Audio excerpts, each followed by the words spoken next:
Desarrollaremos en esta oportunidad la bolilla de materiales magnéticos para la asignatura de Física 2 de la FIUBA.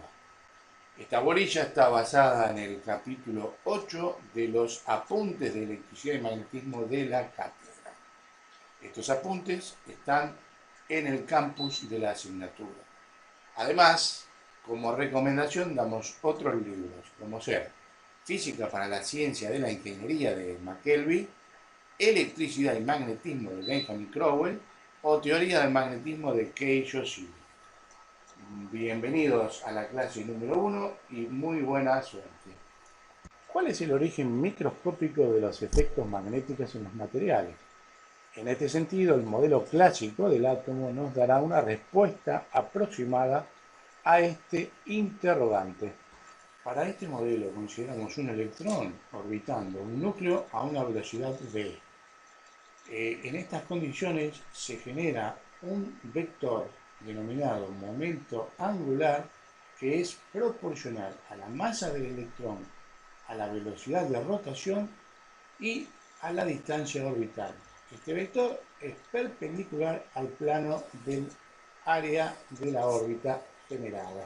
Si asociamos el electrón orbitando a una espira de corriente, podemos calcular el valor de dicha corriente como el producto de la carga del electrón por la velocidad de rotación dividido el perímetro de esa espira de corriente. Además, podemos considerar, como ya sabemos de capítulos anteriores, que la generación de un vector denominado momento magnético aparece como producto de dicha corriente por el área de la espira respectiva. Reemplazando el valor de la corriente dado en esa microespira en la expresión del momento magnético, obtenemos que el vector momento magnético es numéricamente igual al producto de la carga del electrón por la velocidad de su órbita dividido 2 por el radio orbital. Si comparamos esa expresión con la expresión del momento angular, podremos establecer una relación que dice que el momento magnético es numéricamente igual a la semirrelación existente entre la carga y la masa del electrón por el momento angular de la partícula que orbita. Cuando consideramos a ese electrón orbitando, es decir, a esa espira de corriente o momento magnético frente a la acción de un campo externo aplicado, aparece la acción de una cupla que tiende a alinear a ese momento magnético al sentido y dirección de ese campo externo aplicado. Sabemos que cada átomo del material tiene un momento magnético que puede pensarse como una pequeña espira por la que circula una corriente I, que no es otra cosa más que un imán elemental.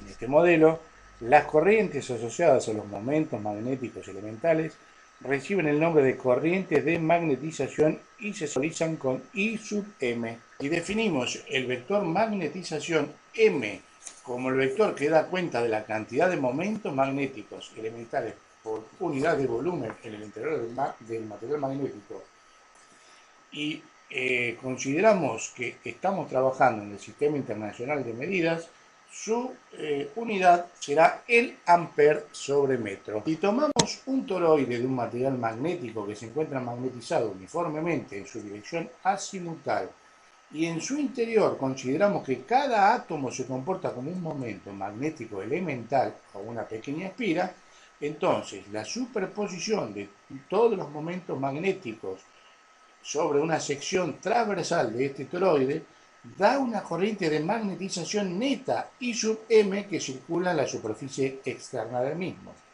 Esta corriente está distribuida uniformemente a lo largo de la longitud del perímetro del toroide. Por lo tanto, al tomar un diferencial de longitud, diferencial de L del toroide, por donde circula una cantidad de corriente diferencial, podemos plantear que el diferencial de I sub m es a diferencial de L, como la corriente de magnetización es al perímetro del toroide 2πr. Ampliando entonces nuestra definición de vector magnetización, considerando ahora la definición de momento magnético de manera elemental y además la definición también elemental de nuestro elemento de volumen que estamos analizando, llegamos a la nueva expresión de vector magnetización como el diferencial de corriente de magnetización sobre el diferencial de longitud, siendo la dirección de este vector normal a la sección transversal de análisis que estamos considerando en nuestro problema. De la expresión anterior podemos hallar la expresión diferencial de corriente, que es numéricamente igual al producto del vector magnetización por el diferencial de longitud. La integración de esta expresión diferencial a lo largo de una trayectoria cerrada nos indica que el vector magnetización es generado exclusivamente por la corriente de magnetización. Para calcular los vectores magnéticos, al igual que como se hizo con los materiales dieléctricos, debemos hacer un razonamiento similar. Para ello, consideremos un núcleo de un material magnético toroidal recorrido por n espiras de corriente I, cuya área o sección transversal es A, como el de la figura. Si sobre la figura anterior consideramos una curva cerrada C, aplicamos el teorema de Ampère generalizado, el cual establece que la integral sobre esa curva cerrada de B por diferencial de L es numéricamente igual al producto de mu0 por la corriente concatenada por esa curva C. Es decir, la suma de la corriente real que circula por el cable más la corriente de magnetización en el interior del material magnético. Haciendo uso de la expresión de corriente de magnetización vista en la diapositiva anterior, siendo esta numéricamente igual a la integral sobre la curva cerrada de m por diferencial de L, si reemplazamos esta en la expresión de Ampère generalizado, podemos llegar a despejar la corriente real, I sub R, siendo esta numéricamente igual al vector B sobre mu0 menos la magnetización por el diferencial de longitud, integrada a través de la curva cerrada C. La expresión anterior define un campo vectorial que produce las corrientes reales sobre el conductor. Noten la expresión dentro del paréntesis que es numéricamente igual al nuevo campo denominado H, siendo este el cociente del campo magnético B sobre mu0 menos el vector magnetización. Si consideramos que esta nueva familia de vectores magnéticos que han aparecido se debe medir en el Sistema Internacional de Unidades, entonces nuestro vector B, denominado inducción magnética o densidad de flujo magnético, se tiene que medir en Tesla. En tanto que el vector H, denominado intensidad de campo magnético, al igual que el vector magnetización M, se debe medir en amperes por metro. De acuerdo a la ley de Ampère generalizada, podemos ver que el vector H, campo magnético, es proporcional a las corrientes reales que circulan por un conductor externo al material magnético, por ejemplo, en un bobinado de n vueltas. Entonces, cuanto mayor sea el campo externo al material, mayor será el grado de magnetización que tenga el mismo. Por lo tanto, si proponemos una relación lineal entre M y H para los denominados materiales lineales, isótropos y homogéneos, la relación hace que aparezca una constante, psi, denominada susceptibilidad magnética, propiedad intrínseca y adimensional del material magnético en cuestión. Recordando la expresión del campo magnético H de la diapositiva anterior, que es la expresión recuadrada, podemos despejar de la misma el vector inducción magnética B, como el producto de mu sub 0 por la suma del vector H más el vector M. Si reemplazamos el vector magnetización en esta expresión en función de la susceptibilidad magnética, luego de una operación matemática, podemos decir que el vector inducción magnética es igual a mu0 por mu sub r por el vector h, en donde mu sub r es la permeabilidad relativa del material. Recordemos entonces, la permeabilidad absoluta del material es el producto de mu sub 0 por mu sub r, siendo en el sistema internacional la unidad de medida de esta constante el Tesla por metro sobre ampere. Es decir, la susceptibilidad más 1, recordamos, numéricamente igual a la permeabilidad relativa, es una constante adimensional.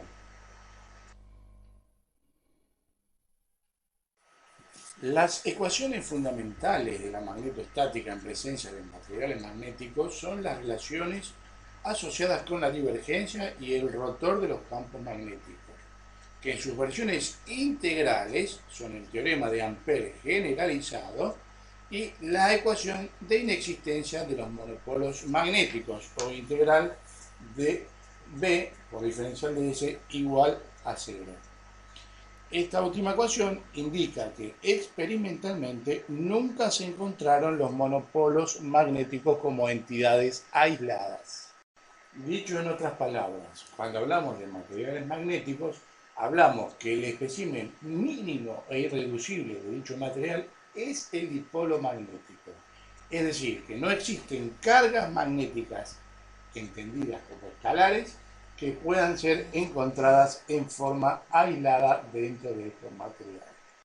La clasificación de los materiales magnéticos es extensa. No obstante, hemos visto como primera aproximación a los materiales lineales, isótropos y homogéneos. Dentro de los mismos existen los denominados diamagnéticos, en los cuales la constante de susceptibilidad magnética es negativa, adquiriendo valores que van desde menos 10 a la menos 5 hasta una decena de veces dicho valor. En estos, la magnetización es del orden de 100.000 veces más chica que el campo magnético H y posee dirección contraria. Es decir, que estos materiales son levemente repelidos bajo la acción de un campo magnético externo H. Otro integrante de la familia de los materiales lineales, isótropos y homogéneos es la de los materiales paramagnéticos. En esto, la constante de susceptibilidad magnética es positiva y los valores típicos de la misma van desde 10 a la menos 5 hasta unas decenas de 10 a la menos 5. La magnetización en este material es 100.000 veces más chica que el campo magnético H, pero van en la misma dirección. Es decir, en este caso, si colocamos un material paramagnético frente a la acción de un campo externo, este será levemente atraído hacia él. Son ejemplos de materiales diamagnéticos la plata, el plomo, el cobre, el mercurio y el bismuto, entre otros. En cambio, de los materiales paramagnéticos, como ejemplos más comunes, tenemos el aluminio, el sodio, el platino y el uranio, también entre otros. Dentro de los materiales magnéticos tenemos otra familia que es la de los ferromagnéticos. Estos son materiales no lineales, cuyas constantes de proporcionalidad mu y psi son dependientes de la historia previa del material. Es por eso que estas constantes se las refiere a valores equivalentes. Estos materiales pueden tener una magnetización residual para un campo magnético externo nulo, es decir, que les da una característica que no poseían los materiales lineales vistos anteriormente. Son ejemplos de materiales ferromagnéticos el hierro, el níquel y el cobalto, entre otros. Este comportamiento de los materiales ferromagnéticos es debido a la existencia de dominios en su interior, definidos por el modelo de Weiss como grupos de átomos o moléculas dentro de los cuales los momentos magnéticos se mantienen alineados entre sí, aún en ausencia de campo externo. Estos dominios magnéticos pueden ser pensados como regiones dentro del material magnético con momentos magnéticos alineados en la misma dirección, separados por paredes de dominio en el orden de los 10 a 100 nanómetros, constituidos también por átomos que poseen momentos magnéticos cuyas orientaciones son intermedias a las de los dominios adyacentes. Es decir, entonces, que si aplicamos un campo magnético exterior, los dominios internos del material van a tender a alinearse con la acción de este campo. En algunos casos de materiales específicos, este acoplamiento será tan fuerte que el alineamiento perdurará al retirar la acción del campo externo. Esto es lo que explica la magnetización residual en estos materiales.